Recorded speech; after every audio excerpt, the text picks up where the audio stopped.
હાંસોટ પંથકમાંથી પસાર થતી કીમ નદીના ઉપરવાસમાં પડેલા ભારે વરસાદના કારણે જળસ્તરમાં સતત વધારો નોંધાઈ રહ્યો છે. નદી ઉફાન પર આવતા નીચાણવાળા અને કિનારાના વિસ્તારોમાં ચિંતાજનક સ્થિતિ સર્જાઈ છે. પાણીનો પ્રવાહ સતત વધતા સ્થાનિક વહીવટીતંત્ર સંપૂર્ણ સતર્ક બન્યું છે અને પરિસ્થિતિ પર સતત નજર રાખી રહ્યું છે.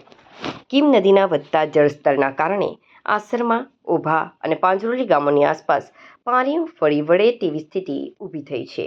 ઉપરવાસમાંથી સતત આવી રહેલા પાણીના પ્રવાહ અને અનરાધાર વરસાદને કારણે જોખમ વધતા ગામ લોકોમાં પણ ચિંતા વ્યાપી છે.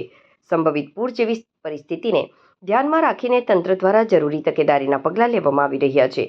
સંભવિત જોખમને ધ્યાનમાં રાખીને પોલીસ તેમજ વહીવટીતંત્રની ટીમોને અસરગ્રસ્ત ગામોમાં તૈનાત કરવામાં આવી છે. અધિકારીઓ દ્વારા સતત સ્થળ મુલાકાત લઈ પરિસ્થિતિનું નિરીક્ષણ કરવામાં આવી રહ્યું છે. સાથે જ નદીના જળસ્તર પર સતત મોનિટરિંગ કરવામાં આવી રહ્યું છે, જેથી જરૂર પડ્યે તાત્કાલિક રાહત અને બચાવ કામગીરી હાથ ધરી શકાય. વહીવટીતંત્ર દ્વારા ગામ લોકોને નદીના કિનારે બિનજરૂરી અવરજવર ન કરવા, બાળકોને નદી નજીક ન જવા દેવા અને જરૂર જણાય તો સુરક્ષિત સ્થળે સ્થળાંતર કરવા માટે સૂચનાઓ આપવામાં આવી રહી છે. તંત્રે લોકોને અફવાઓથી દૂર રહી માત્ર અધિકૃત સૂચનાઓનું પાલન કરવાની પણ અપીલ કરી છે. હાલ કીમ નદીના જળસ્તર અને વરસાદની સ્થિતિ પર તંત્ર સતત નજર રાખી રહ્યું છે.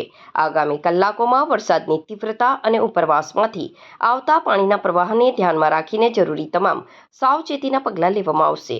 કોઈપણ ઇમરજન્સી સ્થિતિ સર્જાય તો તાત્કાલિક કાર્યવાહી માટે તંત્ર સંપૂર્ણ રીતે સજ્જ હોવાનું અધિકારીઓએ જણાવ્યું છે.